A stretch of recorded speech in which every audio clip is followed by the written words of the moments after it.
ఒక్క ఇంటికి కరెంట్ ఇవ్వడం, ప్రతి ఒక్క ఇంటికి గ్యాస్ ఇవ్వడం. నేనే ఆ రోజు దీపం పెట్టాను. మా ఆడబిడ్డలు మర్చిపోయారు, అప్పుడప్పుడు మర్చిపోయే ఇబ్బందులు తెచ్చుకుంటున్నాం. నేను ఆ రోజు వంట చేసేటప్పుడు మా తల్లి కష్టాలు చూశాను. వంట ఇంట్లో నుంచి బయట వస్తే కండ్లలో నీళ్లు వచ్చేటివి. దానికి కారణం పొగంతా వెళ్ళేది. ఆ పొగతో ఊపిరితిత్తులు కూడా దెబ్బతినేటివి. ఆ రోజు నేను ఆలోచించి నా ఆడబిడ్డలకు ఈ కష్టాలు ఉండడానికి వీలు లేదు, నా తల్లి పడిన బాధ నా ఆడబిడ్డలు పడడానికి వీలు లేదని దీపం పెట్టాను. ఇంటింటికి పిలిచి పిలిచి దీపం కనెక్షన్ ఇచ్చాను. అవునా కాదా తల్లి? అయినా మర్చిపోయారు కదా. అప్పుడప్పుడు మర్చిపోతున్నారు. మర్చిపోయినప్పుడు భూతం వస్తా ఉంది. మళ్ళా ఆ భూతాన్ని వదిలించుకోవడానికి మళ్ళీ వస్తున్నాం.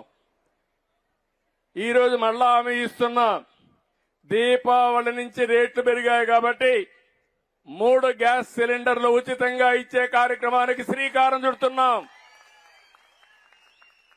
దీపం నేనే పెట్టాను, గ్యాస్ నేనే ఇచ్చాను, మళ్ళీ ఈరోజు ఉచితంగా నేనే ఇస్తున్నానంటే అది నా ఆడబిడ్డలకు నా మీదుండే ప్రేమ అని చెప్పి కూడా నేను మీకు తెలియజేస్తున్నా. ప్రతి ఒక్క ఇంటికి గ్యాస్ ఇస్తాం, ప్రతి ఇంటికి పవర్ కనెక్షన్ ఇస్తాం. మార్చి 25 లోపల ఎక్కడన్నా మరుగుదొడ్లు వాడకపోతే మళ్ళా మరుగుదొడ్లు శాంక్షన్ చేస్తాం. కంపల్సరీగా విధిగా మరుగుదొడ్లు వాడే కార్యక్రమానికి మీరు శ్రీకారం చుట్టాలి. కమ్యూనిటీ మరుగుదొడ్లు మళ్ళా కట్టిస్తాం, ఉండేటి ప్రక్షాళన చేస్తాం. బయట పోయినప్పుడు ఎక్కడ కూడా ఆడబిడ్డలకు గాని ఎవరికి గాని మరుగుదొడ్లు ఎదురకుండా ఈ కార్యక్రమానికి శ్రీకారం చుడతాం. 2027కి ప్రతి ఒక్క ఇంటికి మంచినీళ్లు ట్యాప్ ద్వారా ఇచ్చే కార్యక్రమానికి శ్రీకారం చుడతాం. ఇది తప్పకుండా జయప్రదం చేస్తాం.